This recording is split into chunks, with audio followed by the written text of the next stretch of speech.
Assalamualaikum warahmatullahi wabarakatuh.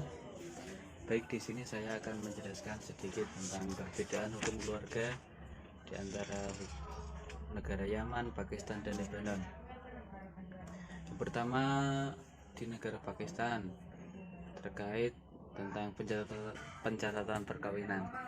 Di negara Pakistan, untuk masalah pencatatan perkawinan disinggung di dalam Muslim Family Law Ordinance tahun 1961. Negara tersebut mengharuskan pendaftaran pencatatan perkawinan. Penetapan ini didasarkan pada Quran yang menyuruh mencatat transaksi penting. Ulama tradisional Pakistan juga setuju dengan keharusan pencatatan perkawinan dengan syarat tidak dijadikan syarat sah perkawinan. Kalau perkawinan di luar Pakistan atau Bangladesh, satu salinan surat nikah harus dikirimkan kepada pegawai pencatat perkawinan untuk dicatatkan.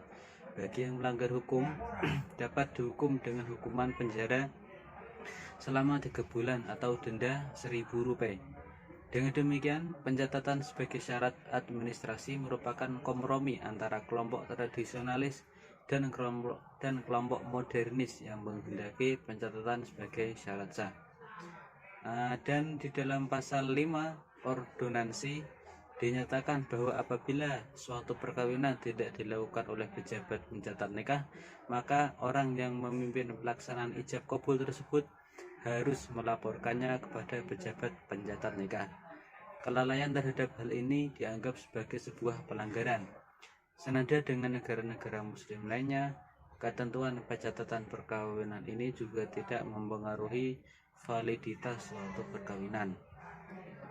Selanjutnya di negara Yaman Selatan terkait dengan pencatatan pernikahan. Reformasi hukum keluarga di Yaman Selatan telah dilakukan pada tahun 1974 dengan ditetapkannya Undang-Undang Nomor 1 tahun 1974 sebagai hukum keluarga. Hukum keluarga yang terdiri dari 53 pasal ini memuat aturan tentang perkawinan, perceraian, akibat-akibatnya putusan perkawinan, dan pemeliharaan anak.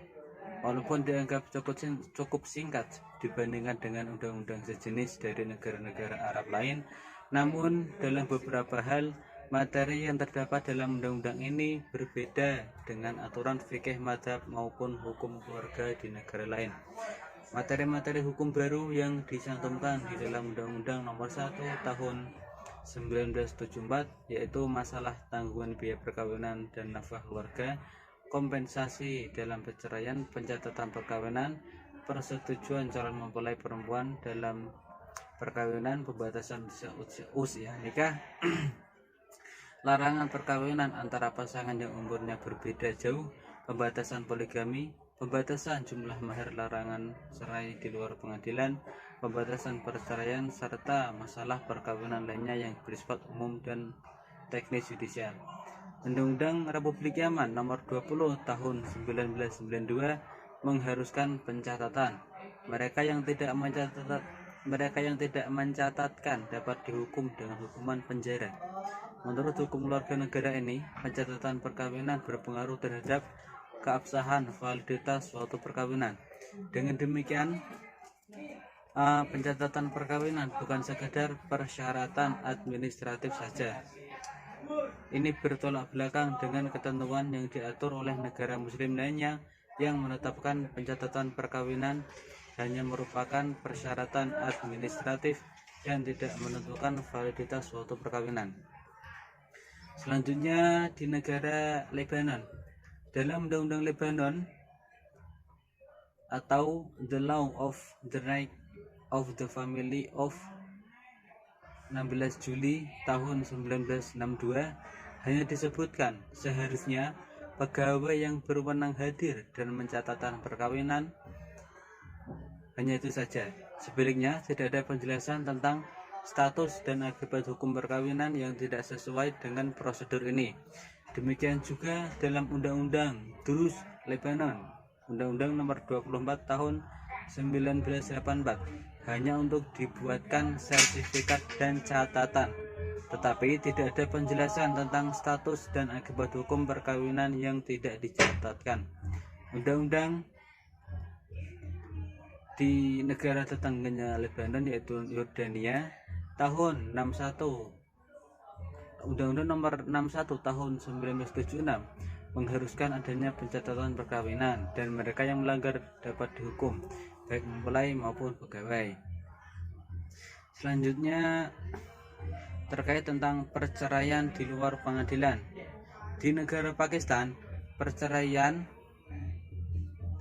yang dilakukan di luar pengadilan sesuai dengan dasar hukum negara tersebut, yaitu The Dissolution of Muslim Marriage Act 1938 dan yang diperbarui pada tahun 1961 menunjukkan bahwa seorang suami yang ingin melakukan poligami dapat menjadi alasan perceraian. Sebagai tambahan, istri yang dimadu boleh minta cerai dengan alasan suaminya tidak dapat berlaku adil terhadap istri-istrinya. Jadi di negara Pakistan itu masih mengakui perceraian di luar pengadilan. Jadi tidak harus untuk melakukan perceraian, tidak harus di hadapan muka pengadilan. Untuk selanjutnya yaitu di negara Yaman Selatan terkait dengan perceraian di luar pengadilan. Negara Yaman tersebut menetapkan ikrar talak hanya sah di depan pengadilan. Sejalan dengan ini, dalam Undang-Undang Republik Yaman nomor 20 tahun 1992 ditetapkan pembatalan perkawinan hanya dengan keputusan pengadilan. Menariknya, alasan tidak sekufu dalam status sosial dapat menjadi alasan pembatalan perceraian, dan suami yang ketagihan alkohol dan narkotik dapat menjadi alasan pembatalan perkawinan tanpa harus mengembalikan mahar.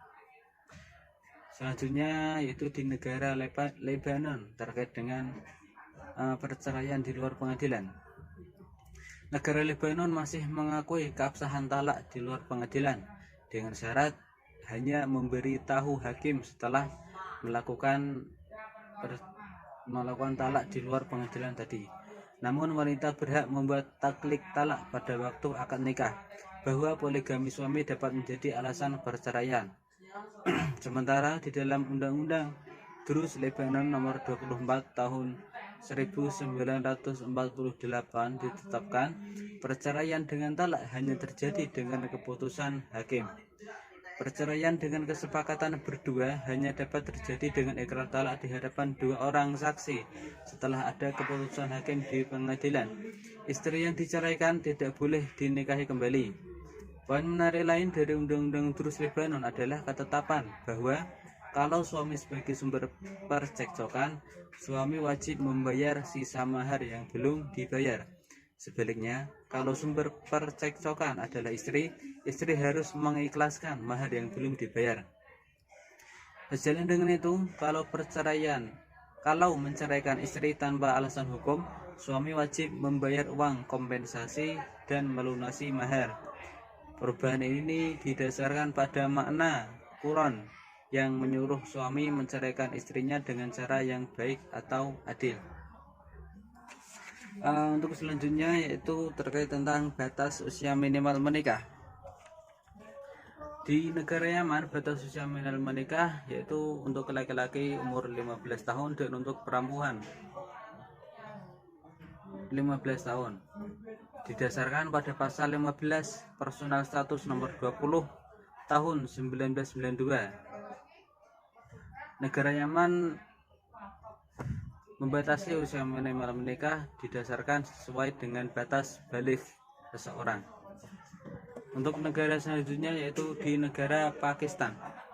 Negara Pakistan mengharuskan minimal usia menikah untuk laki-laki 18 tahun dan untuk perempuan 16 tahun.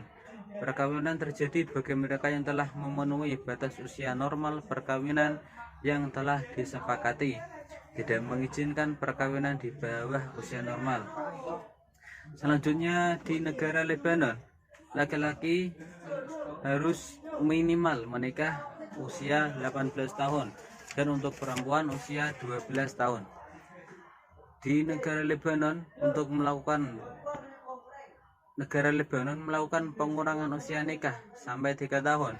Jadi untuk perempuan usia minimal 29 tahun dikarenakan alasan telah dewasa dan remaja sesuai hukum Islam, yaitu umur 9 tahun menjadi batas minimal seseorang wanita bisa dikatakan proses menuju baligh atau dewasa.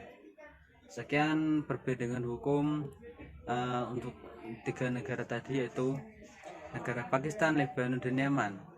Sekian dari saya. Wassalamualaikum warahmatullahi wabarakatuh.